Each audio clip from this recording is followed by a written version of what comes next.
Hey, babe. What are we talking about today? Today, we are talking about entrepreneurship with Naomi Corbi, and I'm excited to speak with her because she was brought to our attention, if you will, through who I consider my work husband.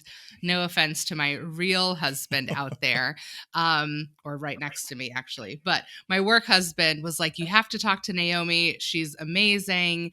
And I instantly emailed her. And here we are, because this is how life works, our 6 degrees of separation.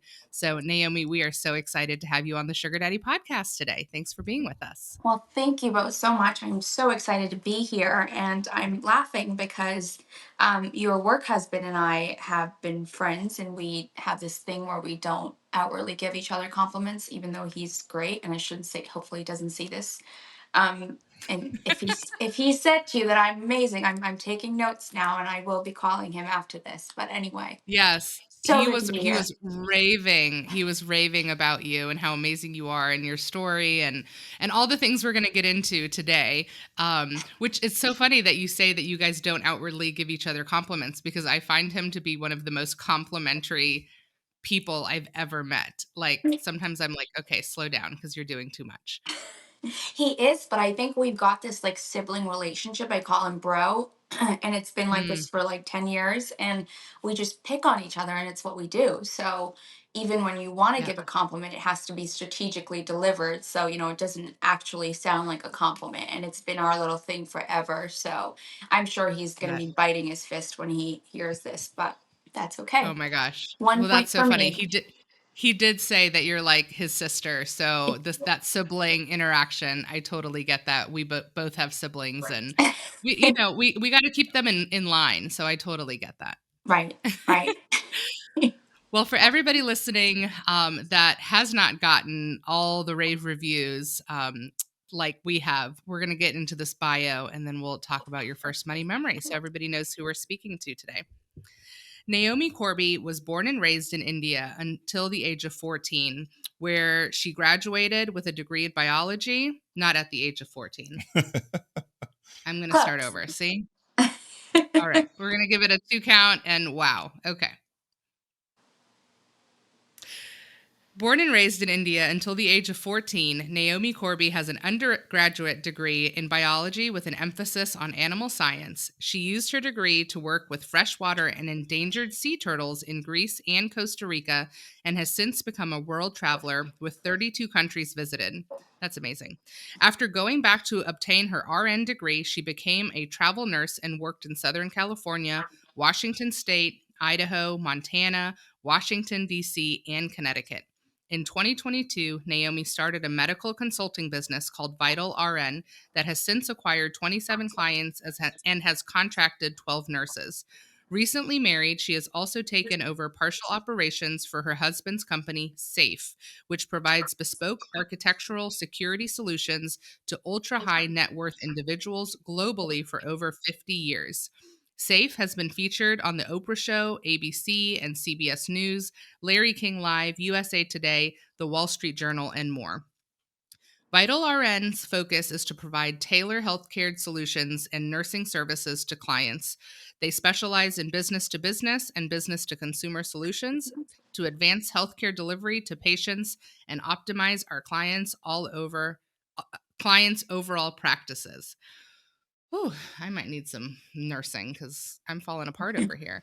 Naomi, thank you for being with us. You are clearly doing all the things. Oh my goodness. And 32 countries visited. I'm so jealous. That's amazing. Well, thank you. It was fun. Most of it. I did get pickpocketed once, but we'll get into that another Oh episode. my goodness. Brandon and I just went to Seattle a little bit ago, and that was our first time in the Pacific Northwest, and we loved it. Did you like your time out there? It's special. I mean, I want to go back there. I never thought I'd love Idaho or Montana as much as I did. And actually, I know it's crazy because if you know me, from I guess my younger years, I've been more like of a Southern California type of girl. And I go up there and it's just magical. And now I want to live there if I can. So Al and I just got back from visiting Montana for a few weeks. So it's Oh, wonderful. My brother is a professional photographer and he does a lot of landscape photography. And Uh-huh. wasn't he just saying that Utah is his favorite Yeah, he state? said Utah is his favorite state, which actually kind of surprised me because he's very well traveled, and Yeah. I've heard that Utah's beautiful, but I was very surprised that he said overall it was his favorite state. I That can whole I'm area. Yeah, I can see that though. I've spent quite a bit of time in Utah, and I think the people there are just so nice that there's this like aura in Utah when you're there. So I can see, and it is beautiful, but yeah, Hmm. that's interesting. That's an interesting pick. I'll have to think about that. Yes. Yeah. He lives in Atlanta, Georgia. And he was like, Utah is my absolute favorite state. So it's just, we need to get out there. We haven't seen the beauty for ourselves outside of pictures. So Yeah. we need to get out there. Did Yeah. you guys like your trip? We loved it. It was great. I mean, we stayed downtown in the Mhm. city. I had a conference there, and then Okay. we went to Leavenworth, Washington for Okay. Oktoberfest, and that was just So very cute. picturesque. Yes, it was very cute, very cute. That's So we it's had a like we had a good Switzerland. time. Yes, exactly. Yeah, and I grew up in Germany, so it was Oh, very much, yeah. the German vibes were there for sure. So it Yeah, was she's half nice. German, so Yeah, yeah. So it was Well, great. Well, that's what talk fun. to us about, so obviously you're a world traveler, but tell us about all right, I'm Okay. getting off script here, Naomi. What is your first money memory? So I think initially moving to this country at 14, you know things at that age, and you come into like I came into the middle school life where people have their cliques and their trends, and everyone's wearing like Abercrombie, Hollister, all these things, and it's like, you Yes. start like wanting to be a part of that, just so you fit in almost. And I think when I was 14, I first realized, I was talking to my parents what the conversion was from Indian rupees to dollars, and I was like, so we have no money because literally it's like 80 Mm. rupees to a dollar, and it's probably worse now. But anyway, so that was when I first started kind of thinking about it. But my parents were working and handling things, and we were just going to school, and um it kind of I moved on from that thought. And I think the first money memory that actually hit me and resonated with me was when I got my first, I call it my big girl job, but really it was when I graduated from nursing school. It was like my second degree. So I was so looking forward to that first paycheck at that point. I'd done the math so many times. I'm like, this is going to be great. Not working, these odd jobs while going to school. I'm working full time. I even threw in a couple hours of overtime that those first 2 weeks in training. And I get that first paycheck and I was startled. I thought for sure there was a mistake, but I hadn't thought That about, every time. yeah, being put in like a whole new tax bracket and all of these things that adults have to think about. And I remember sitting there going, oh my God, I bought a car last week, a brand new car, and like didn't think this through. I still don't have enough money. So that was when I was like, oh my God, something has to be different. And my wheels started turning in a different direction. That's, yeah, all the taxes, the health insurance, the social security, the everything that comes out and you're like, okay, I had one paycheck that was in my mind and then here's the reality of my net paycheck, which is like, oh my Right. gosh, let me go curl up in a ball, right? oh yeah, taxes Exactly. taxes shock everybody. I know. Yeah. It was like, do I have to do this? And anyway, it was such a scary moment because I had also taken out college loans to go back and get my second degree, and it was like, oh, no problem, I'll just pay these off. No big deal. I'm going to be making a real paycheck. And then when I saw that, I was like, wow, this is a big deal. They don't teach you about this in school. No, absolutely. No, they don't teach you about it in school. Okay, so you got your nursing degree. I'm assuming you Mhm. then worked in like a traditional nurse I setting. want to take a step back real quick. Oh. What prompted your family's move from India to the Mm. US? Yeah. So my dad's family, my dad's got six other siblings. They're a total of seven, and his mom as well had immigrated to the US, God, years ago before I was even born. And she had sponsored them. And it was one of those things where, it had taken so long and, for like the paperwork and everything to go through.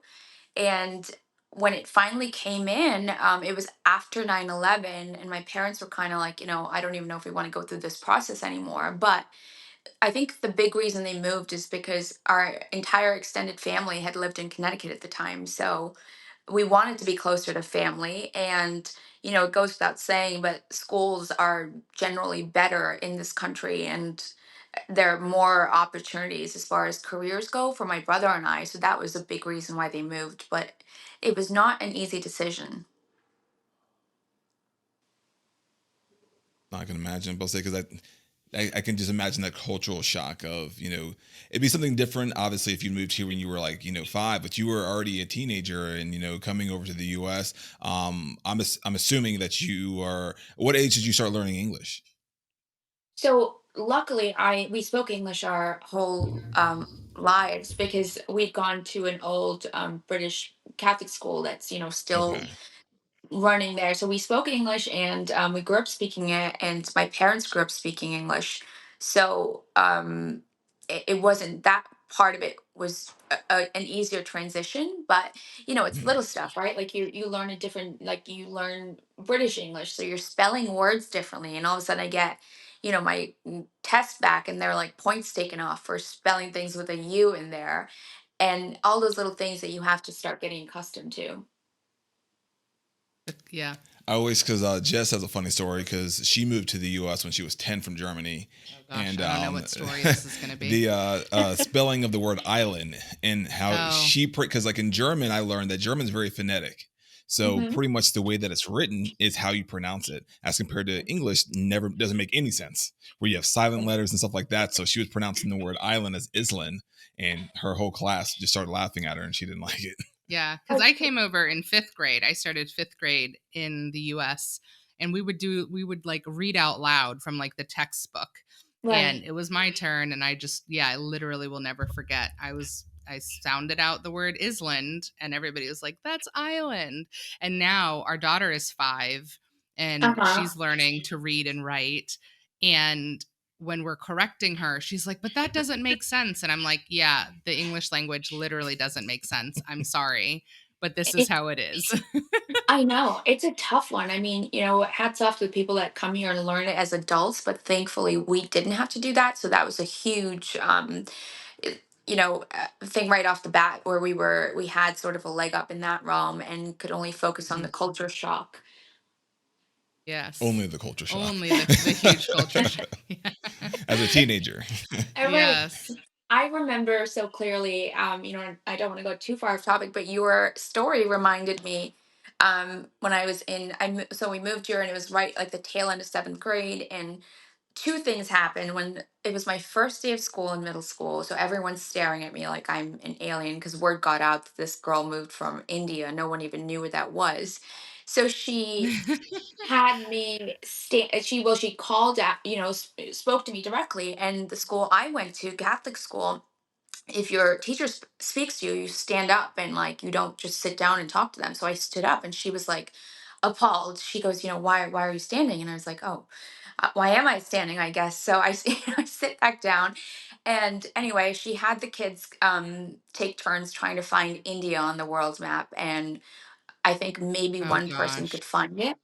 Yeah, and I was so quiet because I was just, a little timid and, kind of shaken up taking all this in. And after class, she stops me by the door and doesn't even talk to me, and she gives me these brochures, and I know she meant well, but she was like, "Here you go, honey. You can take these. There's a place, up the road," kind of gave me directions where they teach you how to speak English. And I thought, "Oh God, What? you haven't even spoken to me." So at this point, I told her I didn't need those, and I spoke the language. I just didn't really have a lot of occasion to speak during that class. So, anyway, that was my Ugh. story. That just grinds. That makes me so angry because I taught middle school and high school for a total of 7 years. And you hear stories, and like you said, they're well intentioned, there's no malice Right, behind it. right, But give somebody an opportunity, right? Like give them an opportunity to show you what they're capable of before you start going and judging or before you start Mhm. handing out brochures that somebody doesn't need, right? Like you're already getting off the Right. wrong start. I also think that's a thing for like the US because like if you're not unfortunately a lot of people in the US aren't well traveled. Right. So if you're Mhm. someone who has not traveled outside the US, you might think that, but as we were fortunate enough, both of us were we were able to travel from such a young age. Going to other countries, US or Americans are kind of the dumb ones when it comes to when it comes internationally because we're the only ones we speak one language while most other countries speak multiple languages. Like Right. the And have majority of had those people speak cultural multiple languages. experiences. Exactly. Yeah. It's Yeah. so true. But We I, could so I we can talk about this forever, I know. Yeah, exactly. That's what I was going to say. Well, I let's know. go from you went back to school, you started with a biology degree and we're working with sea turtles and all of that sounds absolutely amazing. Talk to us about then going back to nursing school. Why did you pick nursing? And then what was that experience like for you? Because I'm assuming you were maybe not planning on being an entrepreneur. So would love to hear about that trajectory and how Vital RN came to be after you started your Yeah. nursing career. So I initially, when I went to school for biochemistry, the plan was I wanted to go the med school route, and so I was working at our local hospital. That was one of my first um, like full time jobs at the time, and so and in fact, my whole family worked at that hospital. So it was just kind of our it was ingrained in us in a way. And I was going to school up the road, and I was going to get my degree and then go to med school. That was the plan. And then one of their criteria usually to get into med school is, they want you to have some sort of research. And that's what brought me to the sea turtles because I wanted to get involved in a research project. And anyway, when I started doing that, I traveled so much and I loved it because I love animals. I thought, oh my gosh, I can't commit to like another 7 years of school, to come out and do my residency or whatever it is I decide to do then, because I actually want to still be able to do this stuff, which is the animal conservation part. And so in this moment, it was kind of lonely because I had committed to the outside world that I was going to med school. Everyone knew me and knew that that was my trajectory. And my family and everyone just kind of presumed that's what I was doing because I always said I was. So it took a little while of kind of battling with myself. Like, do I want to, say I'm not doing this? And anyway, I put a lot of thought into it and I enjoyed working in the medical field. So I started doing some research and I found travel nursing. And I figured, I love to travel. I can take time off between contracts. So I need to put my time in the trenches and get this degree and, stay here, work floor nursing, whatever it is to get my experience and then go be a travel nurse. So one day my dad and I were going to lunch and I just kind of blurted it out. I was like, I'm not going to med school anymore. And he was like, okay. um, and I remember just staring at him going, so you guys, like, that's fine. You're not upset or anything. And he was like, well, we didn't tell you to go to med school. I mean, you wanted to, so you did want. Yeah. So that's what, brought me down the nursing path. And I was like so relieved, took this big breath of fresh air. And I was like, wow, I can do this thing and like, live a life that I want to live and find balance with my conservation work. So I that's love what, that. yeah. And I know there are more It's parts. No, that's Go great ahead. because I guess you might assume from a stereotypical standpoint that your parents Mhm. might be upset yeah. because they had this image of what your life would be and you kind of deter slightly from that path. The But sacrifices they made to bring you to the US to be a doctor, Right. lawyer, or engineer, just going stereotypical Indian, right? Right. Well, And yeah, it's so funny because my parents are like so the opposite of stereotypical Indian parents, and they have never once, coerced me to do anything of that sort. It's just I fell into that mindset where I wanted to do that because there's so much disparity in healthcare in India. I mean, if you don't have money, and I mean cash, they will just let you. perish in the waiting room. So you have to pay for your healthcare if you're going to get it. There's no after, payment plans and things like that. And that kind of sat with me, and that's what made me decide this. So never once, but it's like, you feel so committed when you say things out loud, which is a good thing sometimes, but you can't be making these life altering decisions because you feel the sense of like you have to do it to please someone else. Absolutely. It's so much of what you said, I feel like parallels my brother's life because he was in nursing school and for the same exact reason, right? Yeah, you can do your hobbies on the side, but if you do travel nursing, you'll make good money, you get to see the world or, the Right. country at least. Why would you not? And so he made it pretty much. I think he had like one semester left, maybe a little more, but he was already in clinicals, doing great. He hated like the classroom portion of it, but he was like crushing it in the clinicals, right? When he was actually on site with patients. And so Yeah. he ended up dropping out, and I just remember my parents being like, this is not the move. What are you doing? What are you going to fall back Opposite on? response that you got. Yes, my mom very much was like, how are you going to get health insurance? What are you doing, And so he was like, I can't just do this because I said that I would. So just very parallel to you. And now he's Yeah. living a great life, making great money on his own terms. He leaves for New Zealand today, right? He can take his camera anywhere, work from anywhere, totally loving his life right now. So, Good for him. absolutely. So, you started travel nursing, and then what happened in 2020 or 2022? So I started travel nursing, and I moved out to Southern California when I started, and that was an interesting shift. It was like, you go from Connecticut and traveling and coming back home to like living now in a place that's like the fast lane lifestyle, if you will. I meet all these new friends, and I'm just going to work, making decent money then. Travel nurses get paid quite well, and had all this expendable income. And I was just kind of doing this little cycle on repeat with the parties and whatever, shopping, traveling, doing whatever I wanted. And at some point in there, I realized I was never gonna break out of this cycle. Like I always look at homes, and I wanted to maybe buy a house in California, and looking at the actual numbers and my lifestyle and my patterns, my spending habits, I was like, this is never gonna happen.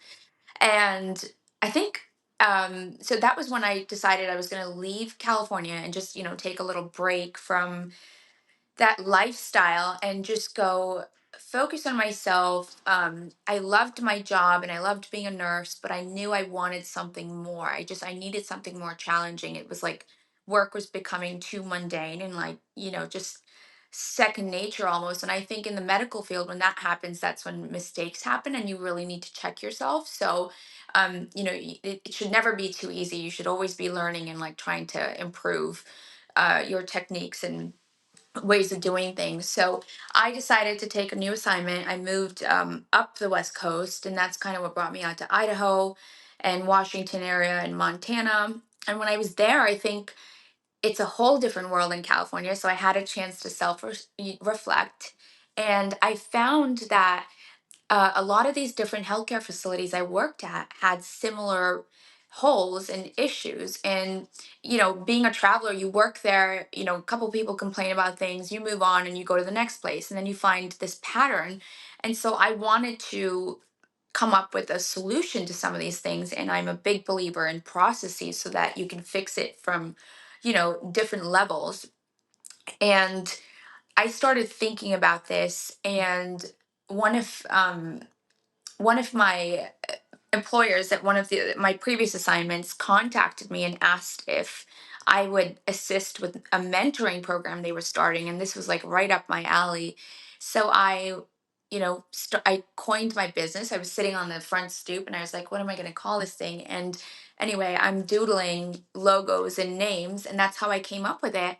And it was kind of nerve wracking at first because I'm like, I don't even know what I'm doing. And so I go online and start doing all this research and figuring out all these things you have to do to actually start a business. And I just did. And I just kind of threw myself into it. And I usually learn better when I'm actually doing something. So that's kind of how all this went into play. I just kind of threw myself into it and said, I'm doing it, and just got out there and made it a thing. Well, What holes and gaps and problems were you trying to solve that you were going to solve in your business? Well, I think one of the big things that I've seen, is case management, and that's a broad term because it's just a big umbrella used for several, different smaller niches. And I think with patients these days, navigating this medical jungle is really so difficult. And, we see this all the time, but health insurance dictating a lot of their plans of care as opposed to their medical professionals.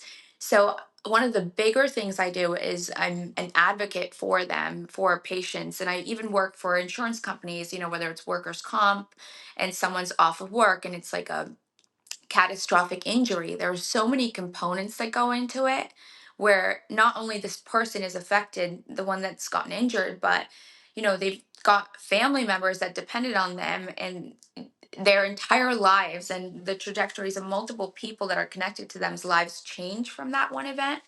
So being a medical professional and a case manager and kind of helping them navigate all these changes has been my calling in a way. And I found an area where I can do it, lucratively, and work with insurance companies, pharmaceutical companies, high net worth families that need the service, and even just, individual providers and patients.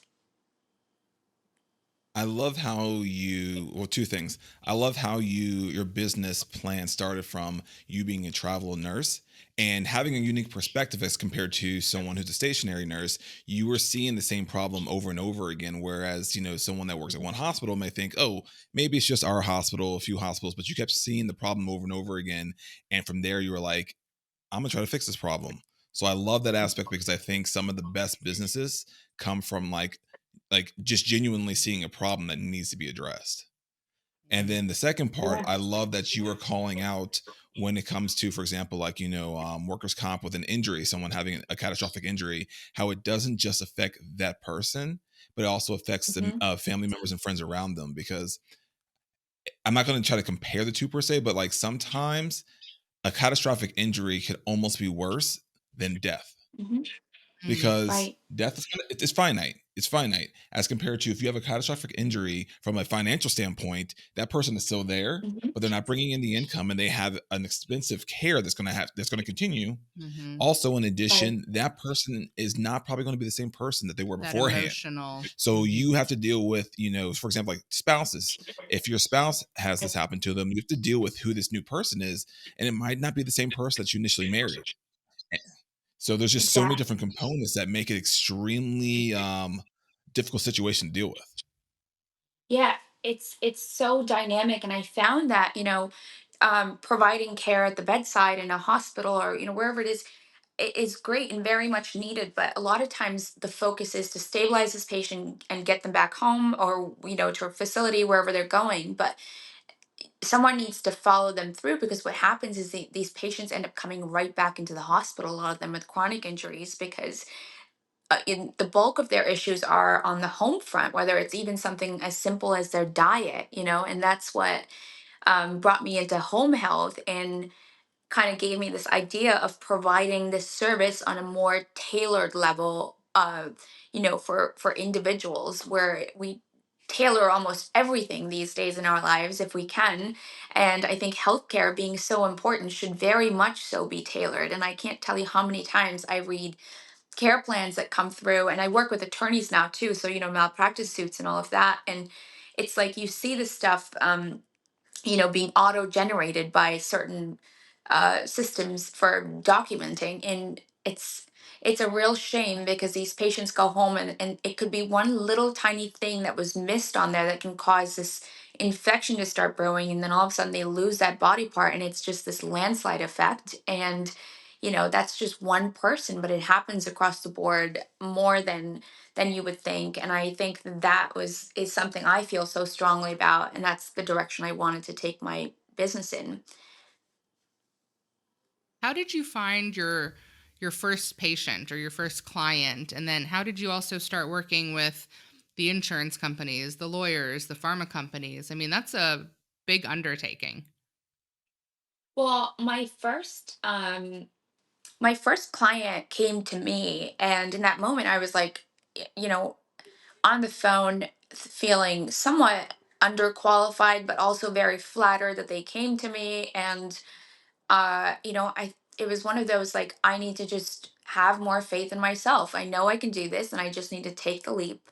um and I said, I'm gonna do it. And I just told the client I was ready, and I had a plan and I delivered on it, and it was a very successful pilot program that we ran together. So when that happened, I think I got the confidence I needed to launch this thing and, find it in myself to follow my passion, really. But with the other part of your question, with acquiring additional clients, it wasn't always easy in the beginning, because you're being a small business, you're very much reliant on a word of mouth sort of thing. I'm not reaching out to big companies and like marketing my brand or any of that, because being so small, I mean, you don't really have a budget for marketing. So I Right. started out with, one client, and then word of mouth, I got my second client. And then one day, someone else called me and said, "Hey, I heard you were, doing whatever it was, and we're looking for this." And that's how I got my first legal client. And then I started to do more research and realize that there was so much more of a need for this service than I even thought.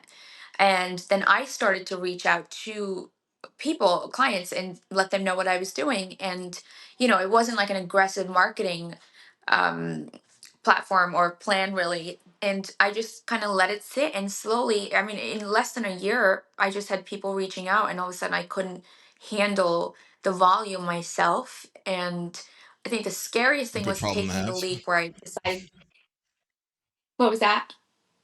A good problem to have. Yes, but it's so, what I was doing too, is working full time still as a travel nurse while doing this. So it was like long days and nights. And this was when I was in Montana. So, I had just started an assignment there, but I didn't know many people. So there were all of those things going on. I had my dogs with me. So it was the three of us. And I just like had to find a system that worked where I could do both jobs, do my day job, and then I was even on call some nights working hospice. So, if someone passed away or something, you had to go pronounce it and work for my company, because I didn't have access to, cash flow or any of that sort of capital. And I didn't want to get involved in financing and loans for a business. So I just did both until I couldn't anymore. And then I was like, that's it. You're going to take the chance and do it. And it was the best thing I ever did. Wow. I love the side hustle to main hustle stories because that's exactly what you just described, right? Like working Yeah. early, working late night, and then you get to a point where you're like, okay, I cannot survive like this, but I'm going to take a chance on myself.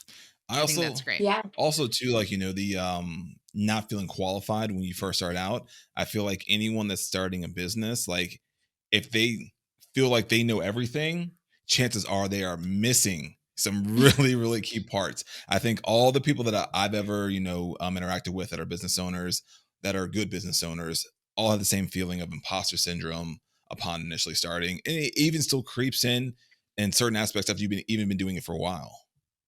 Right. I mean, I still have my moments where I'm like, you know, is this the way I should do it, or should I do it differently? Even now, 10 plus years into finance, Yeah.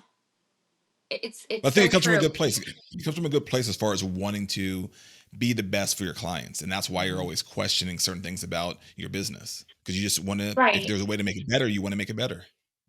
Exactly. And I think one of the big things, in this country especially, is the whole liability factor that plays into everything. So if you are going to go out, like the no good deed goes unpunished kind of thing, if you have good intentions, it doesn't really matter. You have to make sure that you're kind of covering yourself, especially if you're dabbling with things like finances and the medical field, where lives are at stake. So there was that component. And then also being, not as experienced, really. And then back to being first generation, your parents are working, And my parents are wonderful people, and they've been so supportive through all of this, and I wouldn't be here if it wasn't for them. But when people's parents have maybe lived here their whole lives, they have networks and people they can reach out to call in favors and kind of get you routed into like the fast track. But I didn't have that, so it was all just lots of groundwork that had to be done, and while trying to save and cut cost and start this business without any borrowed capital. I was doing a lot of stuff myself. Like I was the assistant and the nurse and the CEO and all I was wearing all the hats, but it was fun. And then it got to a point where I had to sort of have this mindset shift that I think was very important for me. And I hope if people take anything away from this, it's how important this part is, because I one day I finally realized that you maybe do have to pay for a service in order to grow your company. And I think when I realized that, I started to kind of battle with myself and like, do I hire an assistant or do I just do this myself? And um I hired an assistant, and it was the best thing I did, because you can't spread yourself too thin and you can't pour from a cup that's empty. So that was something I needed to have happen. Yeah, one of the hardest things I hear is the delegating. Once you get your business to a certain point, you were obviously wearing all the hats before, but like you said, now you need to start using your time to its best and highest use, and some of those other tasks that can Right. be delegated need to be delegated. And in the end, paying for somebody else to do something should hopefully yield a higher, revenue that you have coming in overall. Right. And it's like I realized I didn't want to trade. I couldn't trade hours for dollars anymore, because there were only so many hours in the day. And, the lifestyle I wanted and the financial freedom I wanted to attain I wouldn't get there if I was still following this model. So when I got it to a point where I had a system in place and I could actually, break it out and assign tasks, that's when my business actually started growing. What was the process of bringing on additional nurses? Because now your nurses are kind of all over the country, right? And you're like Yeah. you're their leader and their trainer, and you're setting the expectation of how things are done, because now they're representing your brand and your company. So what's that Right. process been like? In the beginning, it was a little difficult, I think, because you're going through this thing where you're still learning, and you realize you're hiring them, so you're kind of the boss, and you have to play that role. But I still wanted to be the friend and like not do the things that I didn't like some bosses did to me, sort of thing. But I stopped battling with all of that, and I just honesty is the greatest thing. So right from the get go, during the interview process, it's like, this is what I need from you, and this is what working here looks like, and can you do this or not? And if you can't, no hard feelings, and life happens, and I know that, and there's a big emphasis on that. So I'm very understanding when things happen. But I think one of the biggest things I look for is reliability. And um, when you have that conversation, you can kind of tell right off the bat. I think I got burned with just one hire, but everyone has been great overall. And a lot of people that have come to work with me have been like word of mouth. So someone that already works with me has told a friend, sort of thing, and they've reached out.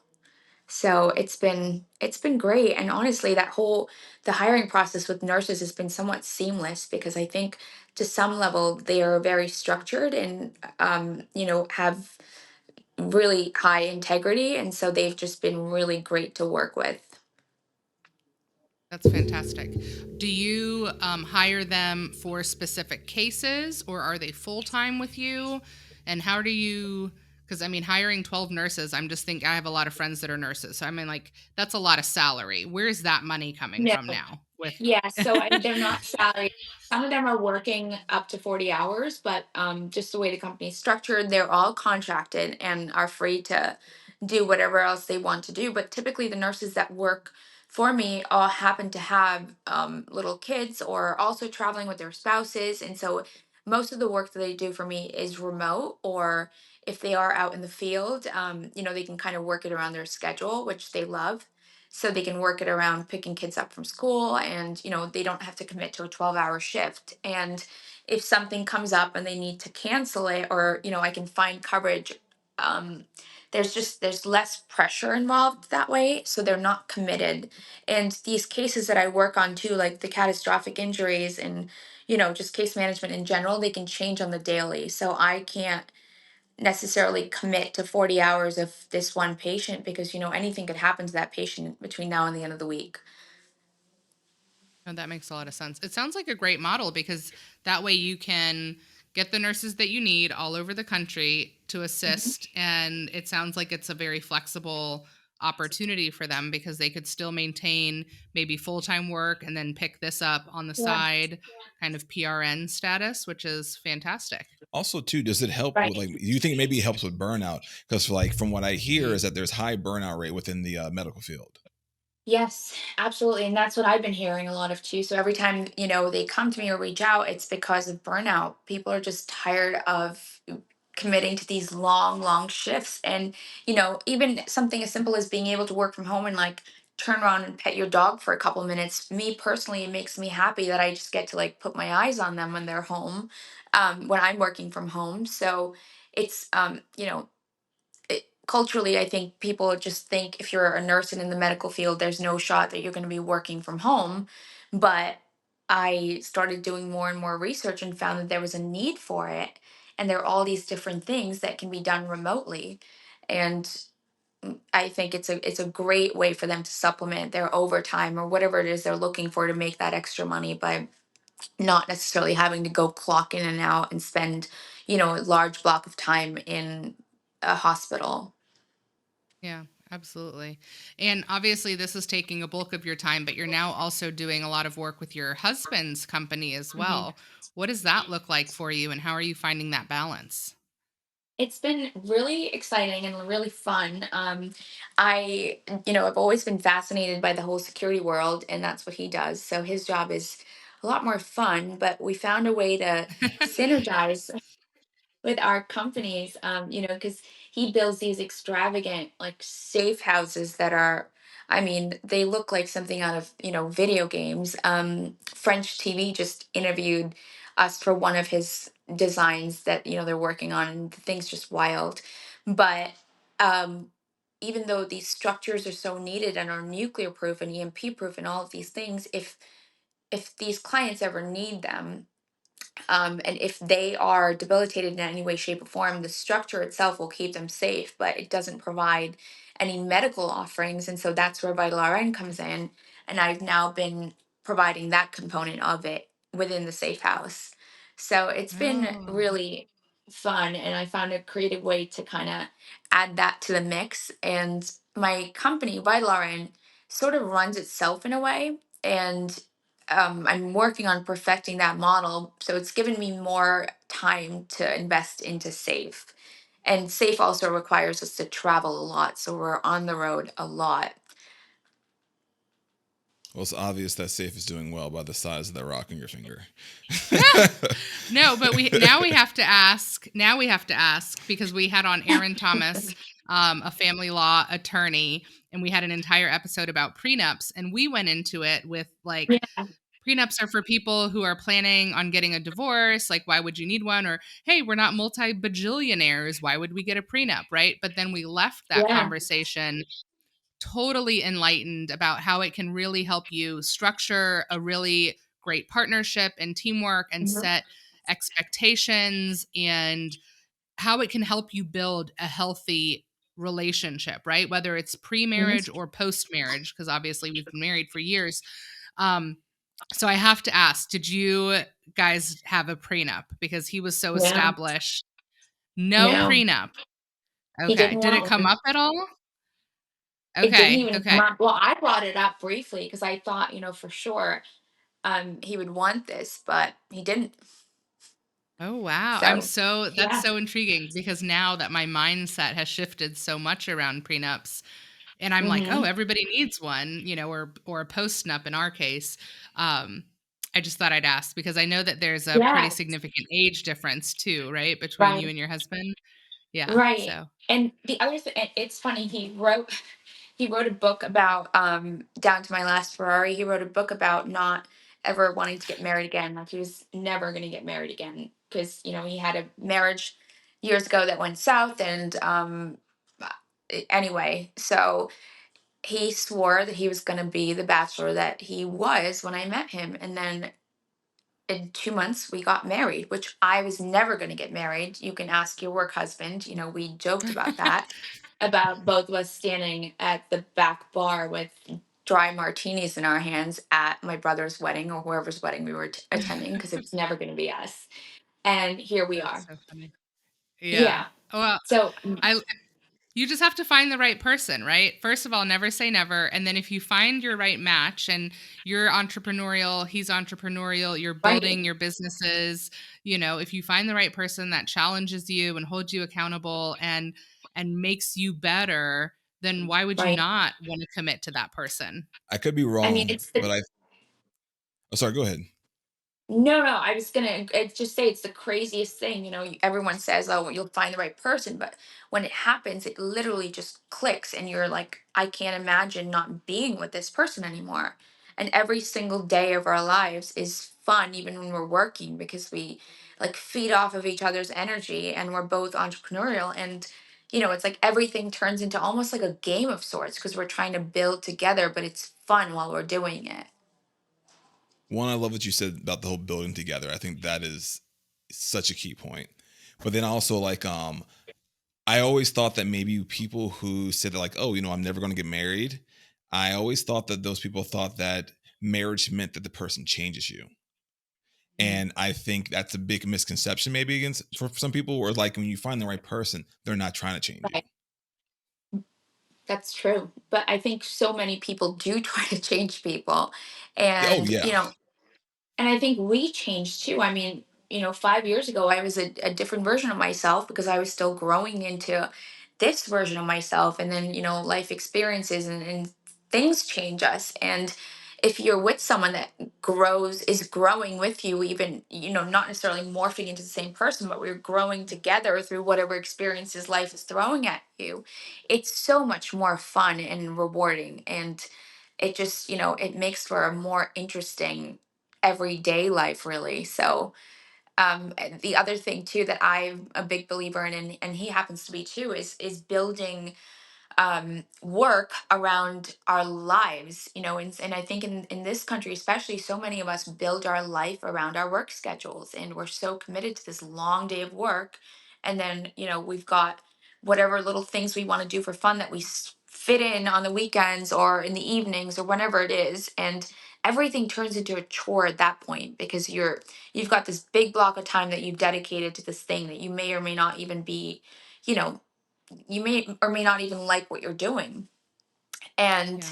I took that model and I reversed it, and I started thinking about the lifestyle I wanted and what that looked like and what that would cost. And then I started to build my business model around that. And it's worked really well. So smart. Not live to work, but work to live, right? Where it's Right. like, yes, we have bills, we have needs and necessities that we have to cover, but it shouldn't be our end all be all, right? Right. And I figuring agree. out, like, really mapping out what actually makes you tick and makes you happy, and what those needs are, what those wants are. For some people they're expensive sports cars, and for other people they're like a trip somewhere or memory, and whatever that looks like. If you need to be traveling all the time, building your career around maybe something that allows you that flexibility to travel instead of feeling so stuck and committed to these four walls, and then just doing this until you retire. But I do not support that model. And Yeah. even to tie it back into, us being a financial literacy podcast, everything I just heard you said, I just heard you say is planning. Right, Planning, thinking about what it is you want your ultimate goal to be and not just going day to day without actually knowing exactly what it is you ultimately want to build. So like you've right, decided what type of life you wanted to have as your end goal, and then your plan was focused on building your company around reaching that goal. Working backwards right. Yeah. to hit the Exactly. goals. That's exactly it. That's what's worked for me. And not even so much saying, I want this like mega mansion or whatever this is. It's like thinking past that point too. Okay, if I did get this mega mansion, what would that cost me? I'd be in debt X amount of dollars and have this kind of mortgage that I'd be paying off, which would then result in me having to work more. So, bigger picture, what you want, like what really kind of feeds your soul.